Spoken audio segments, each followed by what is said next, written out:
Merci Fanelli pour cette interrogation. Et le questionnement principal ce matin, et c'est un questionnement qui est ma foi assez ancien chez nous, c'est l'interrogation sur l'avenir de la gauche. Et s'interroger sur l'avenir de la gauche, c'est d'abord et avant tout s'interroger sur les raisons pour lesquelles aujourd'hui la gauche semble en panne. La gauche politique, syndicale, associative semble en panne et qu'une alternative ne semble pas a priori se dégager. Cette panne, on la mesure à nos défaites électorales, on la mesure à la rupture du lien entre les citoyens globalement et les corps intermédiaires. Et on en connaît les raisons, on les a identifiées, on les analyse régulièrement entre nous et à l'extérieur. Ces raisons, elles sont avant tout liées à la déception, tu l'as dit, la déception causée par nous-mêmes, par notre camp, par le Parti socialiste, qui est incontestable. Cette panne de la gauche, ces défaites, elles s'expliquent aussi probablement par ce que certains appellent la droitisation de la société. Alors je ne suis pas sûre que les Français soient aujourd'hui plus égoïstes ou individualistes qu'il y a 30 ans. En revanche, ce qui est certain, c'est quand la puissance publique est défaillante, voire absente, il est évident que les individus recherchent par eux-mêmes des solutions qui ne peuvent pas être collectives. Et le corollaire de cette possible droitisation de la société, et quand on a été formé au mouvement des jeunes socialistes, on ne peut échapper à cette grille de lecture, c'est ce que beaucoup ont appelé la bataille culturelle, évidemment.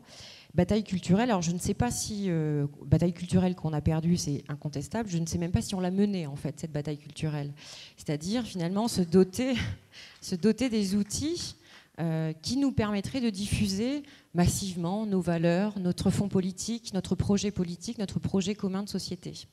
Ces outils, on ne les a pas, on ne peut pas s'en doter. Alors il est évident que peut-être qu'un jour l'un d'entre nous, je ne sais pas moi par exemple, rachèterait la Dépêche du Midi, le Midi Libre, éventuellement Sud-Ouest. Je crois que la place est prise et pas par l'un des nôtres. En l'occurrence, ça n'est pas le cas aujourd'hui.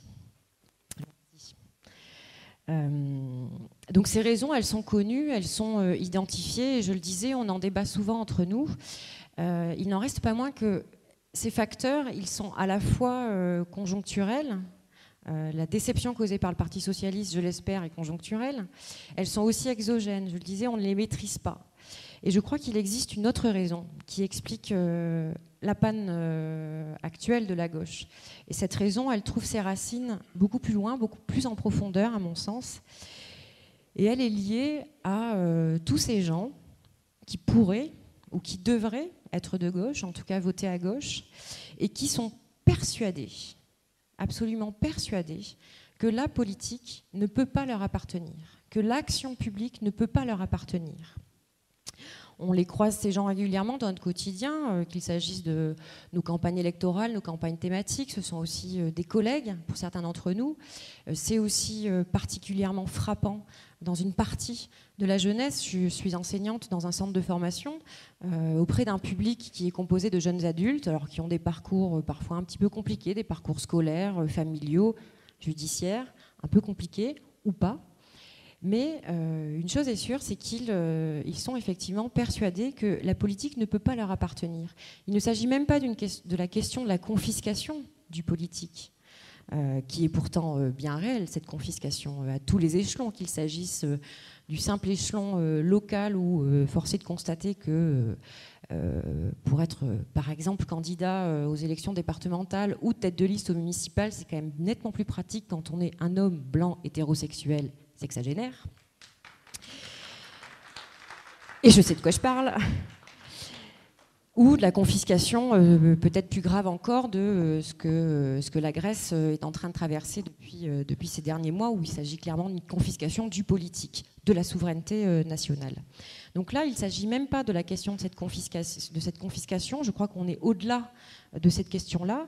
Il s'agit de gens qui massivement ont intégré cette petite musique lancinante, quotidienne, qui consiste à leur faire croire que l'action politique, le politique, serait réservé à des spécialistes, des experts, des professionnels.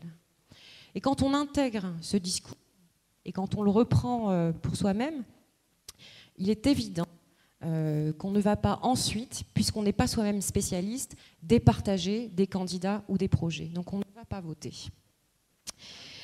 Et je crois que cette question, c'est un enjeu majeur pour nous aujourd'hui. C'est un enjeu majeur à la fois pour la gauche, parce qu'il s'agit clairement d'une question de justice dans la décision, dans le libre arbitre, dans la possibilité de s'autoriser à prendre des décisions, à faire des choix politiques.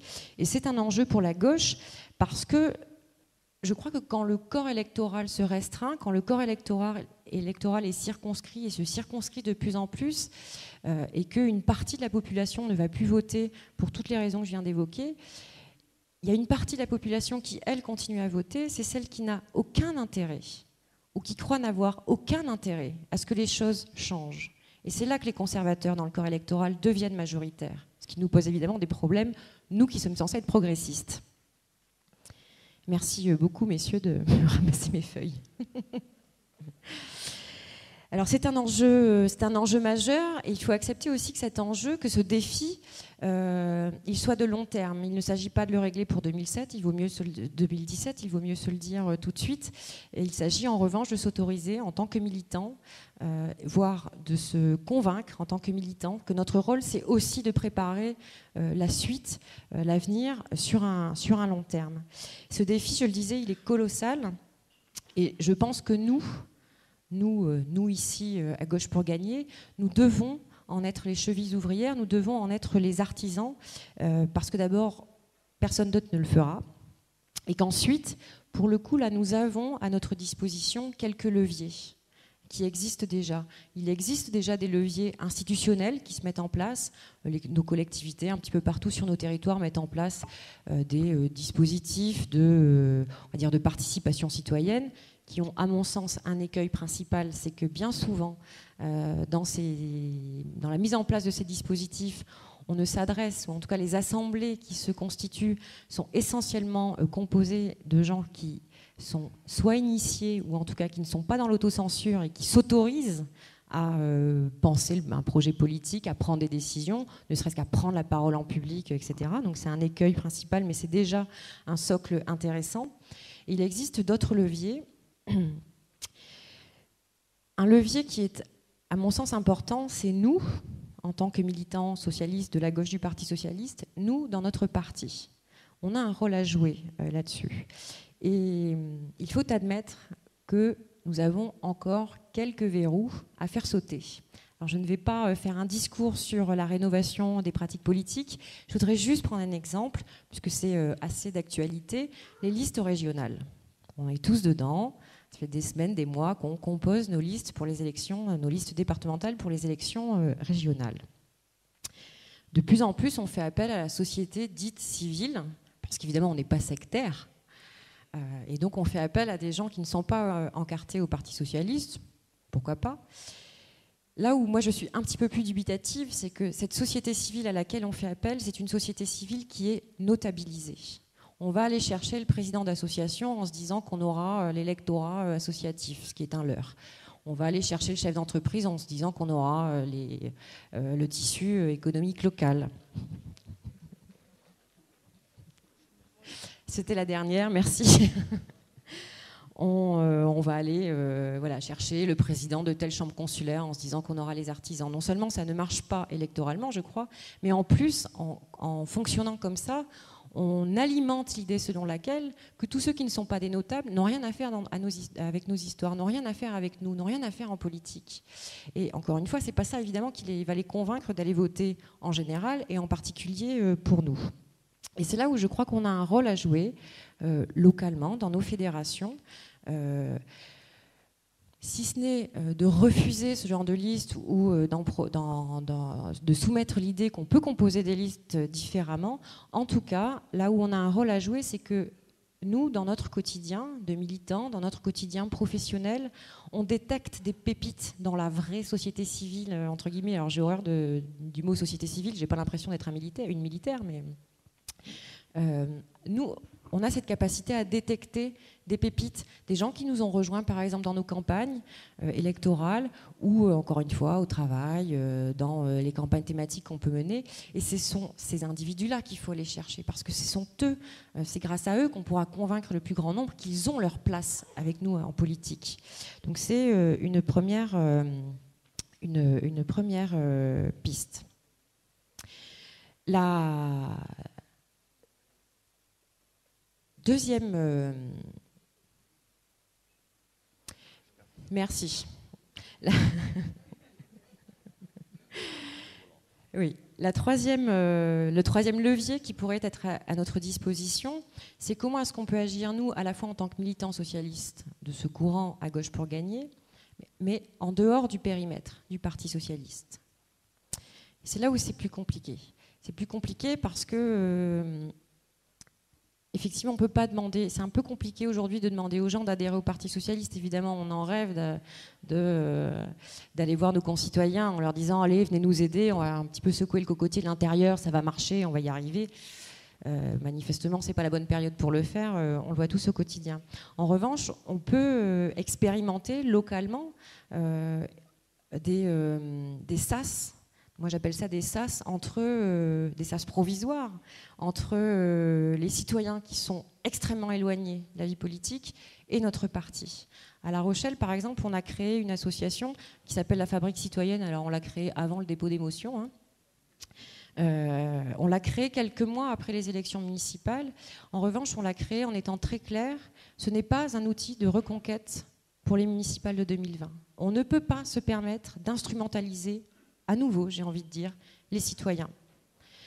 Et ce genre de sas, sous forme associative, quelle que soit la forme, je pense que c'est à nous de les créer, de les expérimenter localement dans nos fédérations, dans nos territoires, et d'échanger autour de ces expériences pour voir ce qui peut fonctionner clairement, encore une fois, dans la perspective qui n'est pas une perspective électorale, en tout cas pas de court terme, mais dans la perspective de restaurer le lien entre les citoyens et le politique, de les convaincre que ça leur appartient et que de toute façon, s'ils ne se les approprient pas ou s'ils ne se les réapproprient pas, d'autres le feront à leur place et on voit ce que ça donne. Donc la tâche, pour terminer, parce que 10 minutes ça passe vite, la tâche est colossale. C'est un travail de fourmi qui est à mener. C'est vraiment un travail de fourmi. Il s'agit d'aller voir des individus un par un au quotidien, de les convaincre, de lutter contre cette autocensure. C'est un travail qui est exigeant, qui demande aussi, et il faut se le dire entre nous, un peu d'exemplarité dans nos propres pratiques. Il faut être crédible. On n'a pas intérêt à les décevoir à nouveau, nous. Et c'est vrai que on ne peut pas le nier, le contexte politique, le contexte économique, le contexte social nous pousse pas à l'optimisme. Parfois, c'est un peu désespérant de s'atteler à ce genre de tâches.